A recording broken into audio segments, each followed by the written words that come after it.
When you plant a church, you've got to do everything. You've got to figure out what your logo and name's going to be and how many cars can be there. And do we have enough chairs for people? And is there coffee and the signs? There's so much to do. And you initially get really excited about people coming and being there. And then you start to get concerned that, wait a minute, are we actually making disciples? Are people really actually growing in their faith? We probably should have thought about this before we started our church, but if we're being honest, this was an afterthought. If I could go back and plant a church again, I would start with this. Before you even started a Sunday morning church service, I would start with this discipleship thing, because this is really where we're seeing the life change happen. I hope and I pray that over the course of time, that as Three Creeks grows, that we would never grow beyond our capacity to disciple people. Like if we got to be 500 people or 1,000 people, but we only had the structure to disciple a couple of them, 50 of them, 100 of them, then we've done a great disservice.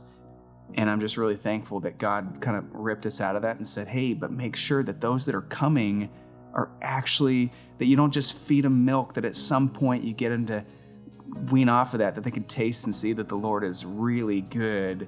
And one of the perks of this discipleship web that we have going on is that it actually doesn't come back on me as much. Really, my job is to equip all of these people, these Christians, to do the ministry in their living rooms. When I'm involved in something, I can see it all happening, there is a tinge of pride that can kind of sneak in and make me be like, man, I really am doing this. And this proves that I'm not. But I know that God used me to kind of get something started a little bit. But he is being kind to remind me that he doesn't need me.